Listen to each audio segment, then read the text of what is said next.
Haleluya. Yesu ashimwe. Haleluya. Tumukomere amashyi. Yesu ahabwa icyubahiro cyinshi cyane. Yashyizeho ibintu byose bikenewe kugira ngo dushobore uru rugendo. Uru rugendo rurashoboka.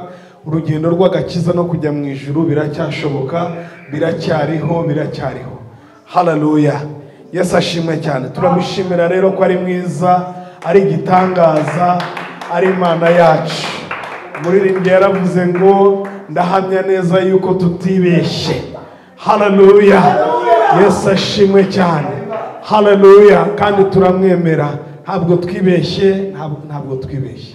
Yesu ashimwe cyane. Haleluya. Yesu ashimwe cyane.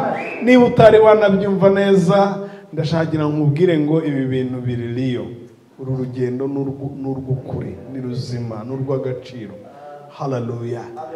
Ni urugendo rwatanzweho byinshi kugira ngo rutugereho, rugere in our reach, rugere aho tushobora kurugeraho.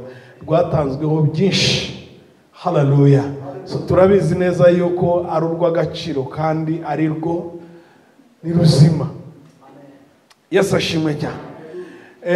Nari mfite ibintu byinshi nateguye ariko kubera igihe ndashaka kugira ngo some icyanditswe kimwe. Yesu ashimwe cyane. Haleluya.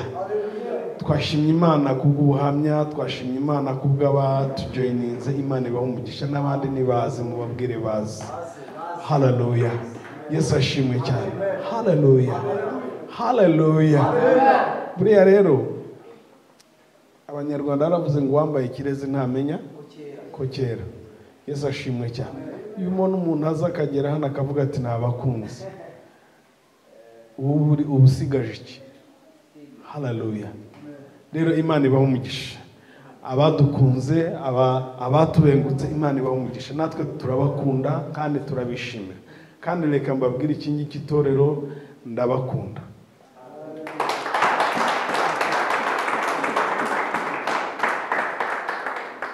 Yesu ashimwe cyane. Haleluya. So kubera igihe ndashaka gusoma umurongo umwe.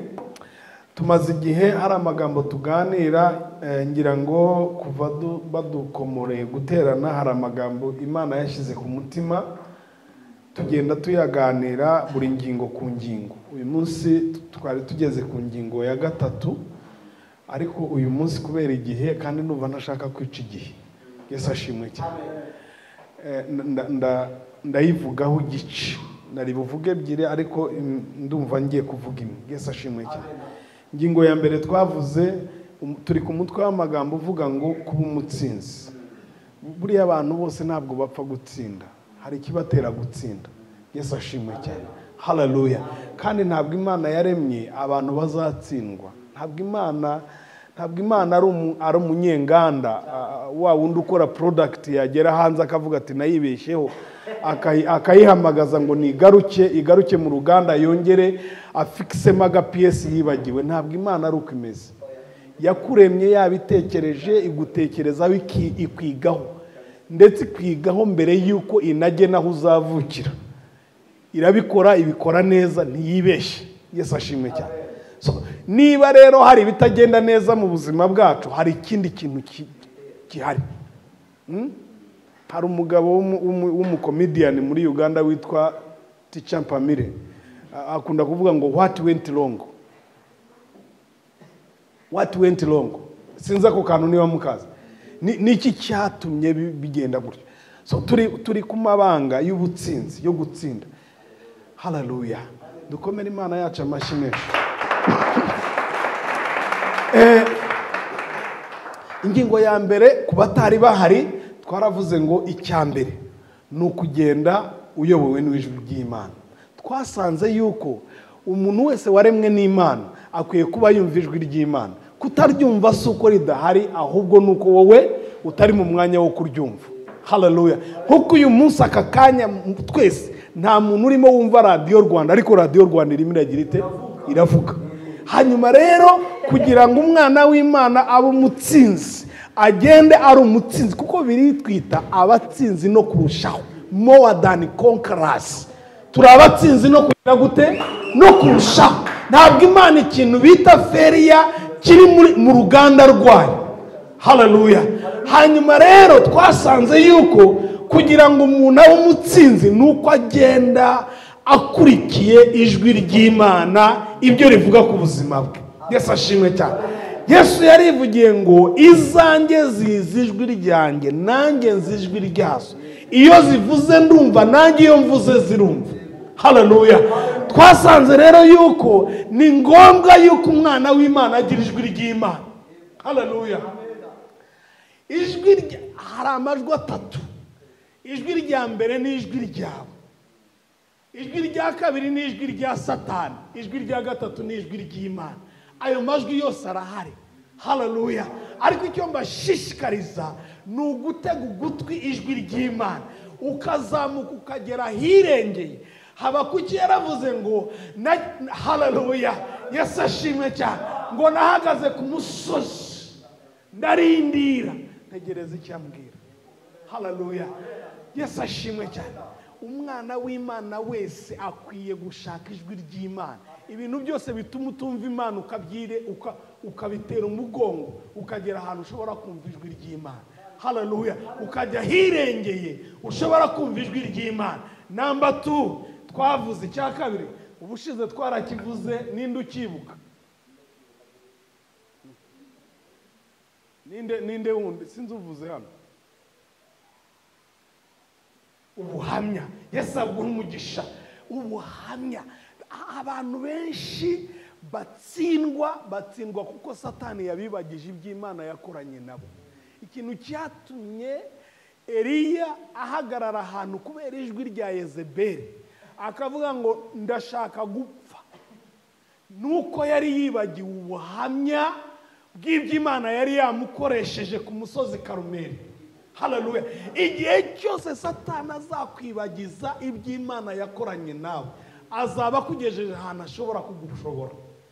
Twasanze rero yuko umwana w'Imana wese agomba kugira ubuhamya, kandi ubwo buhamya bwawe waterwa ukabureba. Jewe rekana nababwire, nimureke twige kwandika ibintu Imana ivuganye natwe. Yesu ashimwe cyane. Kuko hari igihe kigera Bibiliya ikabita kigufasha, ugasigara ufashwa n'ubuhamya. Haleluya. Hari igihe kigera ubumbura Bibiliya mu itangiriro ukagera mu byahishuka buri cyanditswe kiguhumuriza, ariko ubuhamya burakomeye cyane. Haleluya. Ni nayo mpamvu hano gutanga ubuhamya ari ikintu gikomeye. Yesu ashimwe cyane. Haleluya. Twabonye ko ijambo ry'Imana rivuga ngo nta kindi tuzamutsindisha amaraso y'umwana w'intama w'Imana n'ijambo ryo guhamya. Haleluya. Nibwo buryo bwonyine buhari bwo gutsinda Satani. Naho ijwi rye rirahari, kandi iyo rije riza ryumvikana cyane. Yesu ashimwe cyane. Rirumvikana cyane rimwe na rimwe kuruta n'iry'Imana, kuko iry'Imana bisaba kuritega amatwi cyane. Niyo mpamvu inshuro nyinshi abantu bananirwa kuvugana n'Imana bakajya kuvugana n'abapfumu.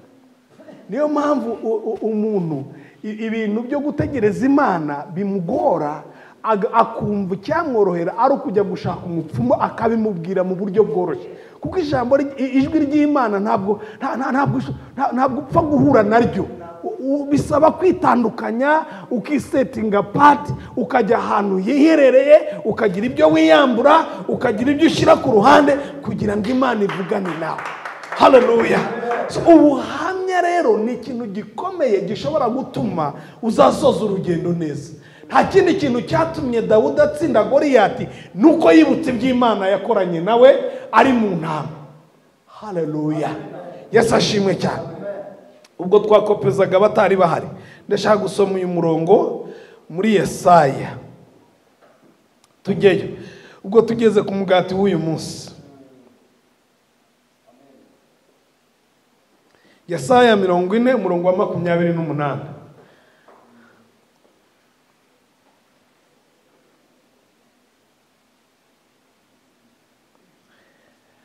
Kadusome, haravuga ngo mbese ntiwari wabimenya, ese nturabyumva, Imana ihoraho, Uwiteka umuremyi w'impera z'isi ntirambirwa, ntiruha, ubwenge bwayo ntiburondoreka. Haleluya. Ese ntiwari wamenya? Number 1, ntirambirwa. Ikindi, ntiruha, ubwenge bwayo ntiburondoreka. Ndashaka kuvuga kuri ibintu bitatu. Yesu ashimwe cyane. Imana itaruha, Imana itarambirwa, Imana ifite ubwenge butarondoreka. Haleluya. Yesu ashimwe cyane. Turi abantu Imana yaremye idushyiriraho ibintu byose kugira ngo tubeho twitwa abatsinzi. Ibyo bintu yaravuze ngo Paulo yaranditse aravuga ngo ni mwambara intwaro zose z'urugamba. That means yuko hari urugamba rudutegereje.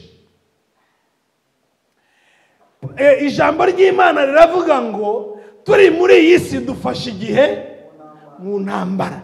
Reka mbabwire inshuti zanjye bana b'Imana, niba utekereza yuko ibintu byose uzabikora uko watekereje ko biri bugende bikaba ariko bigenda, ntabwo ariko bizakunda.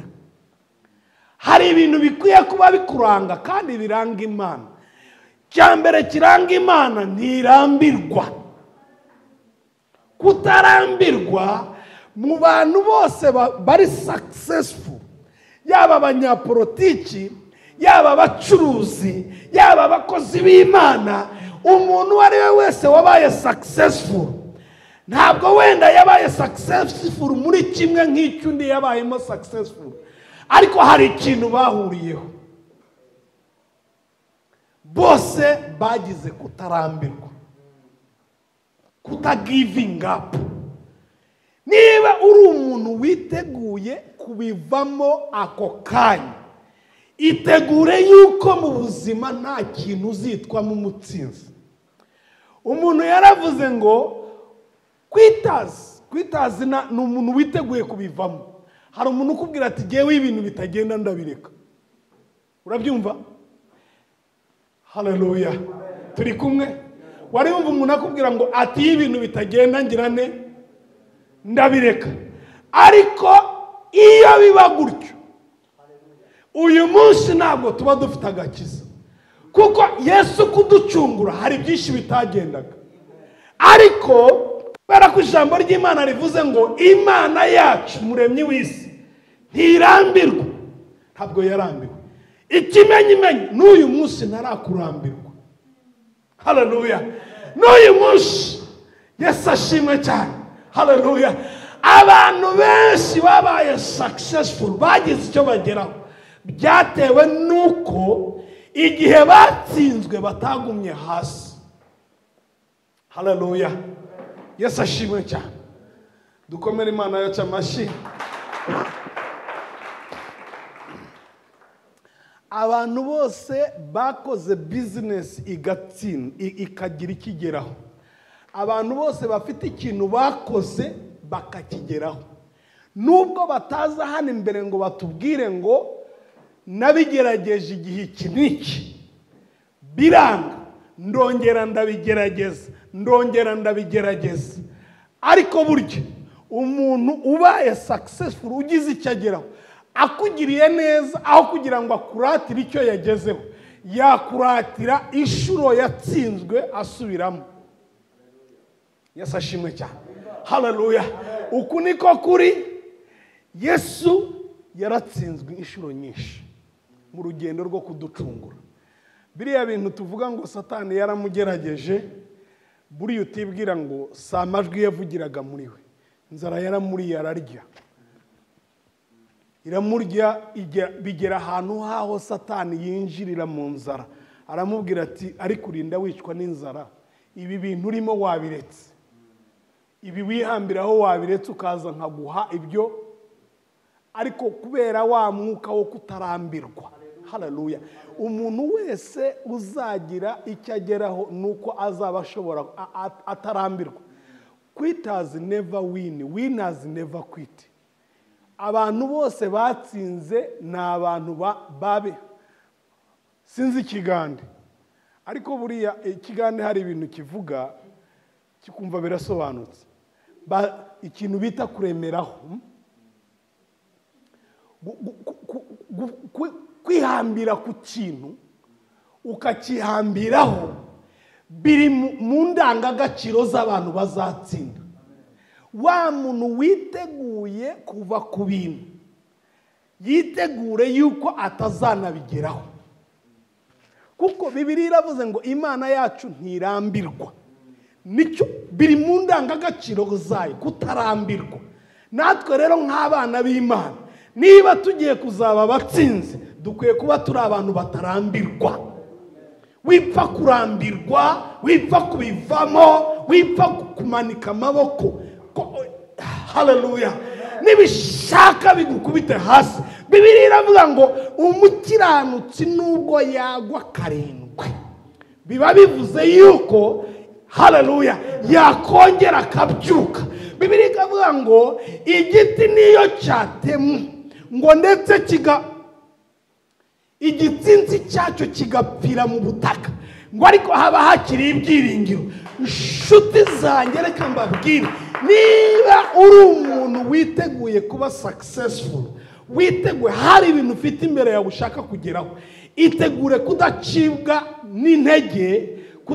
intege n'inshuro bigerageje byanga. Buri muntu wese ufite ikintu yagezeho, hari inshuro yakigerageje cyanga. Ndakurahiye, ndakubwiza ukuri, niba ubyuka mu gitondo ugategura ikintu kikaba uko bakagiteguye, hari aho utari wagera. Actually reka mvuge ngo nta n'icyo urimo ukora, kuko ari abakoze iyi electricity barayitangiye birabananira. Yesu ashimwe cyane. Imana yivuga ngo utishoboye mwongera imbaraga, no kuvuga ngo izi neza yuko ikintu cyiza cy'agaciro kugira ngo ukigereho hari ubwihangane ugomba kugira, hari ubutarambirwa ugomba kugira. Mu gitondo batubwiraga iby'abakobwa 10, 5 b'abapfu n'abandi 5 b'abanyabwenge. Habayeho ikintu cyo kurambirwa. Abantu benshi bahombeye mu kurambirwa.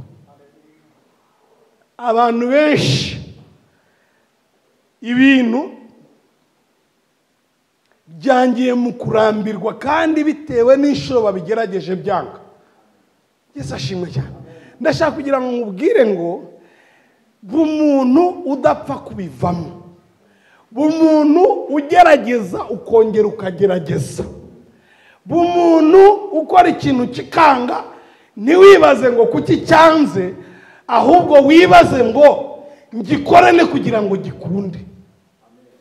Yesu ashimwe cyane. Haleluya. Kuko Imana yacu izabonwa n'abantu batarambirwa. Barambiwe babivuyemo. Abantu barakubwira ngo akizwa, ngo yakijijwe yumva buri buke Yesu akaza. N'uyu munsi naraza. Twaramubwirije, turamuvuga, abatubanjirije bamutubwiye wenda baragiye, ariko natwe turacyamuvuga. Abazamubona, haleluya, ni abatarambirwa. No mu buzima busanzwe rero, ikintu nukigerageza kikanga, don't worry, ntabwo ari wowe cyanze bwa mbere. Ongera ukigerageze, wongera ukigerageze.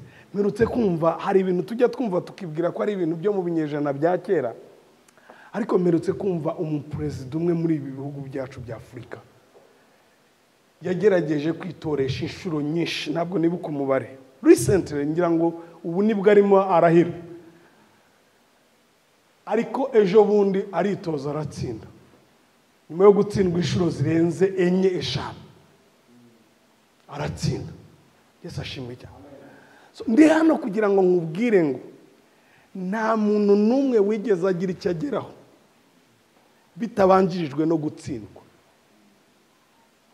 Iyo Bibiliya ivuze ngo umukiranutsi mu Migani 24 murongo wa 15 havuga ngo kuko umukiranutsi naho yagwa 7 times, bivuze kugwa completely. Yesu ashimwe cyane.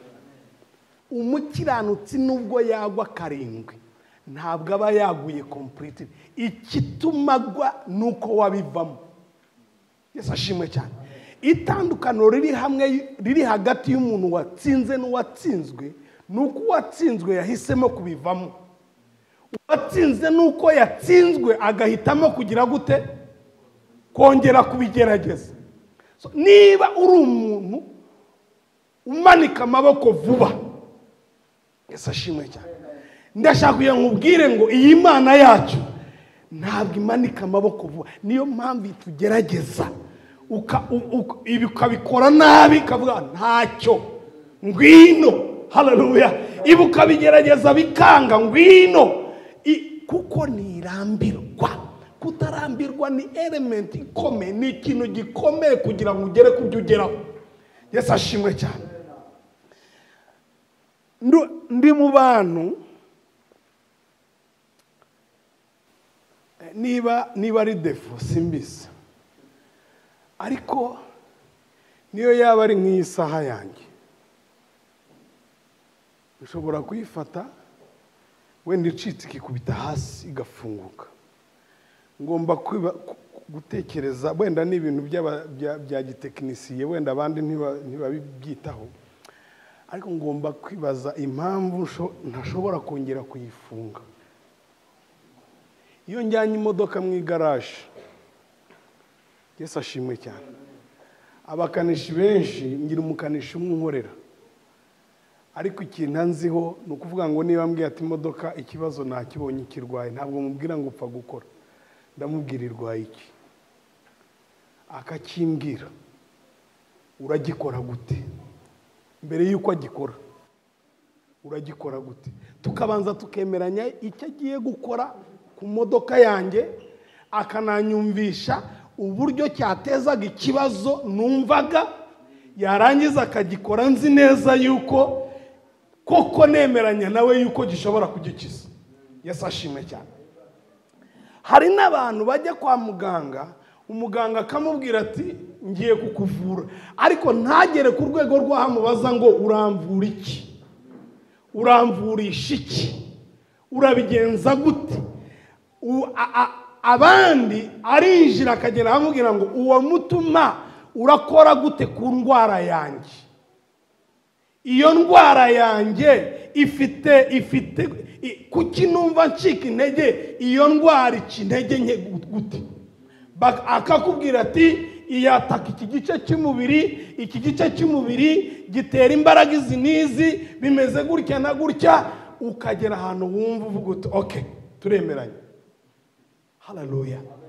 Ariko impamvu mvuga ibyo byose, wiba umuntu ufata ibintu byose lafu nk'ibintu byoroheje, b'umuntu ucukumbura. Niba ikintu cyanze, icara wongere utekereze, vuga ariko cyanze, nabibonye nakigerageje cyanze. Kandi inshuro nyinshi ibitwangira hari abo biba byarakundiye, right? Hari abo biba byarakundiye. Niba ushoboye genda ubigireho, ariko nanone hari n'igihe baguhisha. Buriya abantu ni abahanga. Yesu ashimwe cyane. Akwereka ko ari successful, ariko akaguhisha inzira yanyuzemo. Niyo mpamvu hano mu nzu y'Imana ari heza. Umuntu araza akakubwira uburyo yageze ku kintu, ariko abandi akwereka ikintu kugira ngo akugire umugaragu we, akaguhisha uburyo yakigezeho. Yesu ashimwe cyane. Ariko ikintu kimwe mu bituma abantu bose batsinze, bari successful, bafite ikintu bagezeho, ikintu bahuriyeho, sinzi abantu bose icyo babayemwo successful, ariko ikintu nemera nzi neza mpagaze imbere y'Imana, hari ikintu cyabaranze: kutarambirwa. Umuntu urambirwa vuba agera kuri biki. Umuntu utagerageza ikintu ngo yongera kigerageze, buriya reka mbabwire, muri Luka ibice 7 hari umudamu yari afite umwana, ngo umwana yari kinege, gihe kiragera umwana ararwara arapfa. Yesu ashimwe cyane. Abaturanyi baravuga bati ubwo umuntu yapfuye nta kindi gikurikiraho tujye kugira gute kumushingura. Barimo bajya gushingura bakubitana na Yesu ngo akora ku kiriba. Haleluya. Akora ku kiriba barahagarara ngo umwana arazuka. Yesu ashimwe cyane. Hari abantu bihutira guhamba ibintu ariko bigifite ubuzima, hari icyo Imana ishobora kubikoraho. Reka nkubwire ngo ibikunaniye hari abandi byashobokeye. Ibaze baremye gute, babayeho bate, babikoresha iki, n'ubuhe bumenyi bafite udafite. Niba ubumenyi bafite utabufite jya kubushaka. Yesu ashimwe cyane. Niyo mpamvu ubona abantu bamwe ashobora gufata icyemezo akajya kwiga. Nk'ubugemba ntekereza nkumva nashaka ukuntu njya kwiga computer tugera muri KIST, abantu bayigiyemo twumva ari icyaduka. Ariko ubu ngubu isi yose iri computerized. Uri umuhanga rero, uri umuntu ushaka kugera ku bintu byinshi, numva nsubiye nko mu ishuri niyo nakwiga. Yesu ashimwe cyane. Niba ikintu ukora ubona kuba kitagenda ari ubumenyi buke, nushaka ubugipozinza aho ngaho ugenda ushaka ubwo bumenyi, ariko ugaruke ukigereho.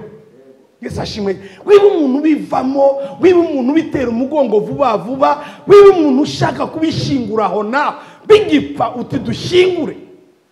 Mwari mwabona abantu bavuga umuntu agapfa nka saa sita bakavuga bati saa 8 turashingura. Yesu ashimwe cyane. Ibyo wenda ku bantu birashoboka, ariko reka mbabwira aka kantu karanga Imana, ntirambirwa. Niba uri umuntu ukorana nayo, umuntu utarambirwa. Yesu ashimwe cyane. Niba uyisabye ikintu cyisaba ariko uniteguye kwitegereza, wibwira Imana ngo Mana bikora uyu munsi utabikora ndaho. Ibyo ni ijwi rya Satani. Bwira Imana uti Mana ndashaka iki, kandi uyibwire koko uri serious ugishaka. Nurangiza sinshaka kubwira ngo ujye ngo kandi nutabikora aho ntabwo araha. Nubyuka mu gitondo ukaza ugasanga itabikora, gira imbaraga zongera kuyipfukama imbere, uyibwire uti Mana ejo nagusabye iki ntabwo byakunze. Haleluya. Niba ari ikintu ushaka ku Mana, ndakubwiza ukuri ngo kandi icyo gifate nk'ubuhanuzi, dore ko ari bwo abantu bemera kurusha ijambo ry'Imana. Ugifate nk'ubuhanuzi, ugifate nk'uko nahagarano nkavuga ngo Uwiteka Imana aravuze ngo, yaba ari akazi kawe, yaba ari business, yaba ari urugo rwawe, yaba ari ikintu runaka urimo ukora, umuntu witeguye kuvuga ngo igihe nzabyuka mu gitondo nkabona bitakunze, nzongera nishake nk'imbaraga zo kongera kubitangira. Wipfa kubivamo, wipfa gusezera. Haleluya. Reka ndimo ntekereza kuri ijambo nagiye ntekereza ku bantu ariko buriya runaka yabaye iki, kubera yuko hari ikintu tumushinze, ubwo ikimukubita ntumenye aho gituruka, kuko inshuro nyinshi ntitumenya ibirimo bibakubita. Ubu birimo ibintu bitandukanye, urabona nambaye gutya ariko ibimubita ntubibona. Yesu ashimwe cyane. Keretse mbikubwiye noneho ukajya kubona ukabona umuntu arimo arakubitwa, arimo arasubira inyuma, arimo arasubira inyuma. Ntabwo ari ikintu ikimukubita, ni ikidashaka ko dushinga ibirenge hano. Ariko kuba turi hano n'uyu munsi nuko tutaharangira, nuko utarambira. Abarambiwe baragiye, abarambiwe barabiseze. Yesu ashimwe cyane. Muri inkuru za Rusi na Orpa, haleluya, abagabo babo bapfuye, nyirabukwe arabicaza arababwira ati mwambereye abakazana beza. Haleluya. Mwambereye iki? Abakazana beza. Nta kintu mbanene. None dore naracuze. Bivuge gutyo. Abahungu banjye barapfuye. Nta nubwo nabona umuhungu uzavuka mu mutegereze azaba umugabo wanyu. None ndababohoye nimugende. Uwitwa Oropa agira ate? Aramusoma arangije agira ate? Mu maso y'abantu se hari urubanza yari afite, ariko yari agivinze up, yari arambiwe. Ntabwo nakomeza kwirukanka inyuma y'uyu mupfakazi. Umugabo wanzanye muri uru rugo yaragiye abivaho. Ariko ngo umuntu witwa Rusi avuga ngo iki?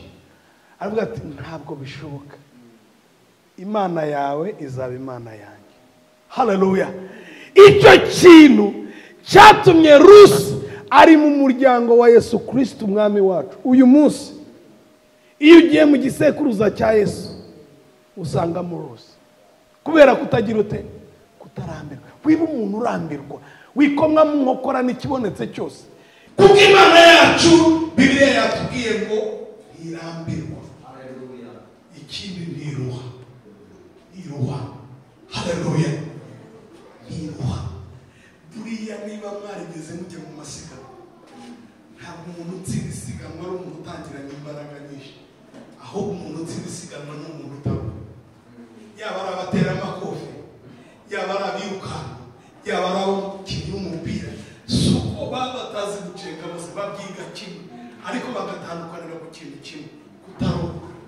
Hari amakipe njya mbona, sinkunda gufana umupira, ariko bakavuga ngo iyi kipe mu cyiciro cya mbere iba ifite imbaraga, mu cyiciro cya kabiri wayarusha. Ishobora gupasisita ikagera mu cyiciro cya mbere, cya kabiri igifite za mbaraga, iyi iratsinda. Haleluya. Kera najyaga nirukankira ku ishuri, twigeze no kuza tugera hano kuri stade, ariko ikintu abadutsindaga icyo baturushaga ni ukutaruha. Yesu ashimwe cyane. Haleluya. Umuntu agatangira steadily, agatangira n'imbaraga nkeya, yarangiza akiruka. Ikintu azakurusha ni ukutaruha. Haleluya. Nabo babigerageza byaranze, batangira kubikora byaranze, byanze nk'uko nawe birimo byanga. Ariko ikintu bakurushije wenda, kandi ntashaka ko bongera kukurusha, byaranze, barangije barongera barabigerageza.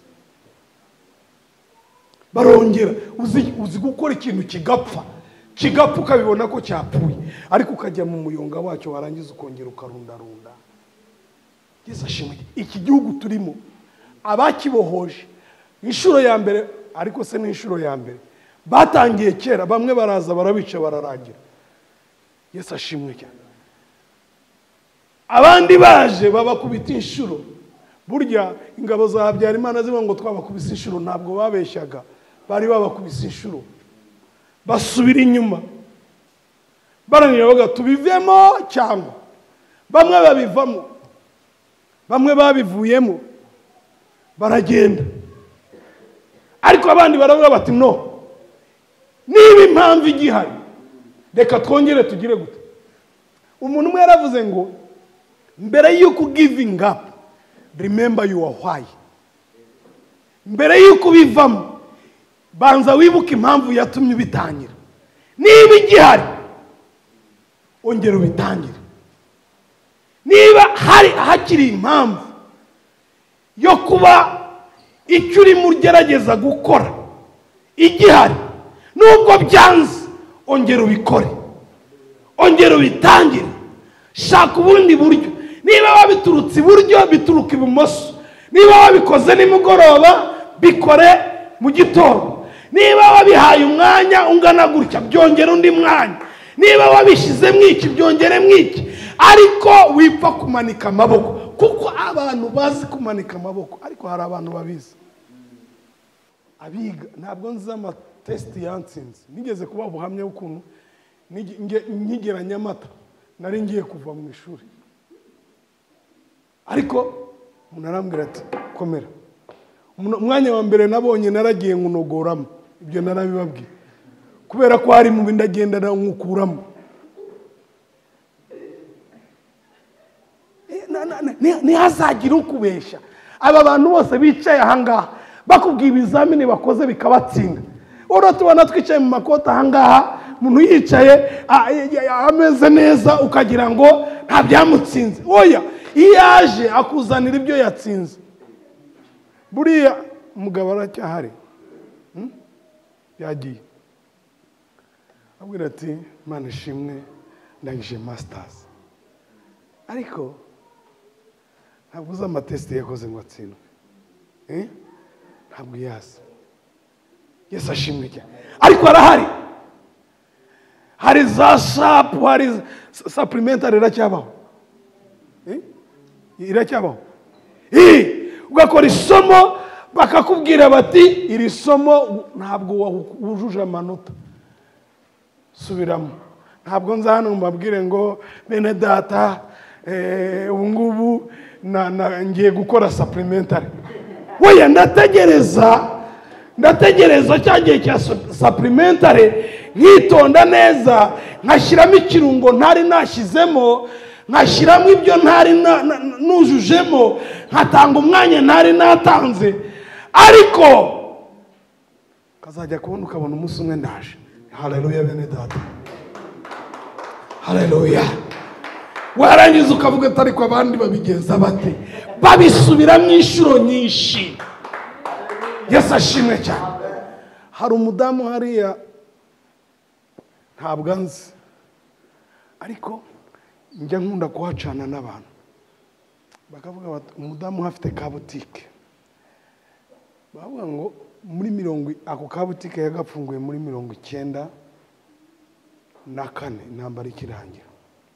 None abantu bakavuga bati uyu mudamu ngo yari umupfakasi, iyo butike ngo yigisha abana be, bariga bararangiza, iyo butike iramwubakira. N'uyu munsi ni umukecuru, ariko ujya kubona ukabona araje muri butike ye. Simvuga yuko kutava mu bintu bimwe ujya mu bindi ari byiza, ariko icyo nshatse kuvuga ngo iga kuba umuntu wihambira ku kintu, cyangwa ukihambireho, kuko buri muntu wese ubona ufite ikintu yagezeho hari igihe byanze. Yesu ashimwe cyane. Haleluya. Reka mbabwire basore bari hano n'abakobwa, wipfa buriya niba hari ikintu kibi gishobora kubaho, bamwe babyita ubutwari. Avuga ngo runaka ngo yabonye ashumbirijwe n'umwanzi ahindura imbunda arirasa. Kwirasa ntabwo ari ubutwari, ni ububwa. Yesu ashimwe cyane. Umuntu akavuga ati ibintu biranze, aho kugira ngo nandavure imbere y'abantu reka niyahure. Ibyo ni ububwa, kuko you never know. Haleluya. Umuntu wicare wibaze ngo ese ubundi icyatumye nshaka kujya mu ishuri cyari iki? Niba kigihari, wicibwa intege nuko wakoze ikizamini kikagutsinda. Icyo gihe nari nabaye wa 45.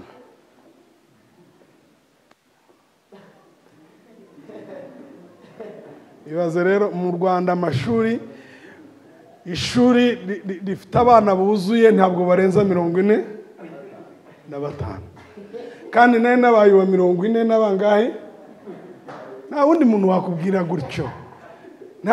wakubwira gutyo, arazakubwira ati jewe nabonye distinction. 40 n'abangahe. Ndangije biroti ndagenda ndayifata ndakanogora.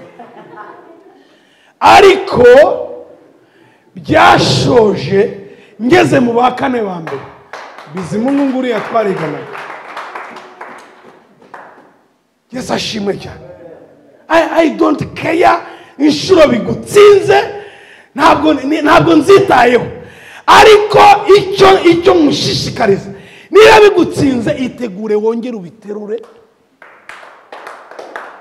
Wiba ari inshuro uguye, ahubwo bari inshuro uhagurutse. Ikintu nigikukubita hasi, itegure kubyuka. Pawulo aravuga ngo dukubitwa hasi umunsi ukira, ariko ibaze guhera mu gitondo ukubitwa hasi, chapu chapu chapu chapu chapu. Nuko mutazi gukirana. Kera twarakiranaga cyangwa kwiyakana, mugakirana umuntu akagutsinda, ejo mugahura kongera akagutsinda, ejo mugahura kongera akagutsinda. Ariko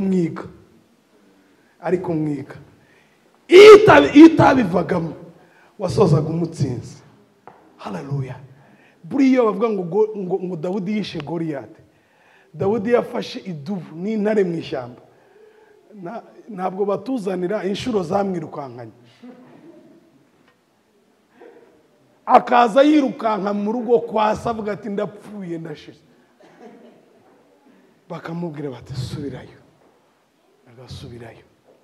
Ubicibwa intege nuko ibintu byanze, ibintu biranze, ibintu bifite neca yo kwanga. Ibintu byose by'agaciro bibanza kwanga. Haleluya. Ibintu bizakomera bibanza kwanga, nshuti zanjye. Urugo ruzakomera rubanza kwanga. Haleluya. Akazi gakomeye ugahuriramo n'intambara. Amashyi ku mwami wacu Yesu.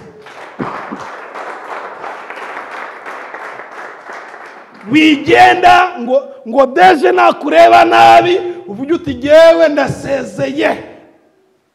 Musingene watubwiye ati jewe sinkunda stress. Nibyo. Ntawe uzikunda nshuti ya, ntawe uzikunda. Haleluya. Ntawe uzikunda. Ariko hari ahantu uzagera deja kubwira ati dore uko kireba. Wa muswa we wigiye hehe? Nurangiza uvuge uti jewe rero mwene runaka ngize ne ndasezeye. Byuka mu gitondo ushishimura urwandiko usezere. Buracya mu gitondo abandi bagire gute? Binjiremo. Umuntu witeguye kuresista pressure n'ibintu bigusubiza inyuma. Abantu bikubwira ngo tugukuyeho amaboko ngo nawe uyikureho. Abantu bikubwira ngo turakuretse ngo wibwire ko n'Imana ikuretse. Bibiliya yatubwiye ngo Imana ntirambirwa, ntiruha. Abantu nibo bakurambirwa ariko Imana ntirakurambirwa. Haleluya. Kuvuga ihumeka bivuze ko Imana itari yakurambirwa. Nubwo abantu bakubwiye ngo barakurambiwe, ariko kuvuga ihumeka bivuze ko Imana itari yagira ite, itari yakurambirwa. Ayiwe, iyi Imana iraturwaza ikadusindagiza kuko ibitureba. Nkuko ubona akana kawe karimo uziyo iyo gahagurutse kakikubita hasi, urongera ukagahagurutsa, ntukabwira ngo icara mu kagare wicecekere, ahubwo ugerageza gukuraho ibintu kugira ngo hatagira ikigakomeretsa. Imana ntirambirwa, ntiruha. Wiruha, ariko uzi umuntu uruha akaniruha. Ukaniruha kugera ahantu waho ugenda ukajya kwa makuza hari ukavuga utoke ndi abantu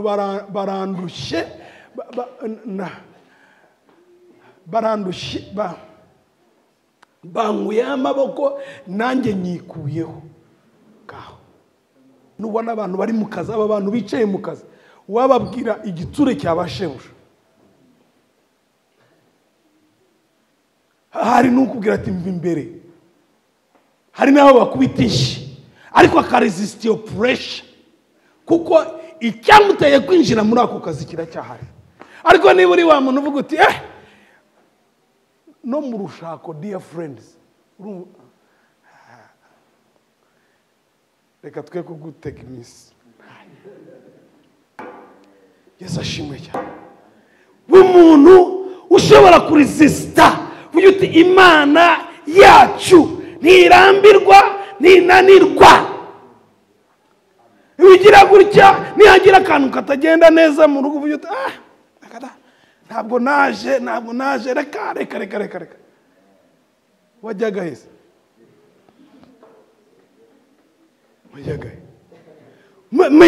menya gufata kujera ibintu nibishaka kugutsinda byagukubise hasi witegure kubibyukana. Abantu bose umva reka nkubwire, Abrahamu yigeze gukubitwa hasi, inzara yabakubise barahunga bahungira mu Banyegiputa. Bageze mu nzira inama n'umugore waramubwira ati rero nitugera hariya ntuvuge kuri umugore wanjye, uvuge kuri mushiki wanjye urireho. Ubwo se ntiyari yakubiswe? Ariko uyu munsi Bibiliya iravuga ngo ni sekuruza w'abagira gute? Mose turirimba, Mose yakubiswe kangana gute?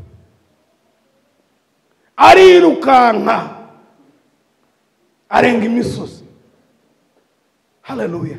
Dawudi wageze ahantu we yihindura nk'umusazi. Wowe akantu karakubita ukavuga uti reka ukirukanka, uzahora wiruka. Urinjira mu itorero bakuvuga ijambo rimwe ugasohoka uvuga uti ngewe ndagiye, ntabwo naje kuvugwa hano. Bazakuvuga, nugera mu mudugudu bakuvuge, nugera muri karitsiye runaka ukihagera nabo bakuvuge, kugeza igihe uzahagarara ugacurera ukaguma hamwe ukavuga uti nimuvuge nanjye ndahagaze. Wikubitwa hasi rimwe ngo nurangize ugende. Oya, ntabwo nubona umuntu ari deje ngo nubona ari deje ngo nurangiza wibwire ngo byapfuye kuza. Oya, Yesu ashimwe cyane. Nababwiye ngo inkoni dukubitiwe hano ziteye ubwoba. Abazikubitwa akumva atazihanganira akagenda atanasezeye. Ariko hano hantu Imana yatubwiye ko ari celebration center, hano ho kwizihiriza. Ntabwo rero iyo mpamvu kuva ikiriho keretse undangije. Haleluya. Yesu ashimwe cyane. Nawe rero yaba ari mu masomo yawe, yaba ari mu kazi kawe, yaba ari mu rushako rwawe, yaba ari mu don't give up easily. Bigerageze kugeza igihe Yesu akubwira ati bishingure. Urabyumva? Ubigerageze kugeza igihe Yesu azakakubwira ngo wibuke kuri ari uruhererekane rw'inyigisho. Niba uri umuntu uta giving up, uri umuntu uvugana n'Imana. Niba uri umuntu uvugana n'Imana, uri umuntu uzi kureba ubuhamya. Ubwo rero ibyo bintu byose rwazi ikintu kugeza igihe Yesu akubwira ati iki kintu kireke. Nurangiza ukireke, uzi ko Yesu yagize ate? Ariko niba Yesu atari yavuga, kigerageze, ongera ukigerageze. Haleluya. Yesu abaha umugisha.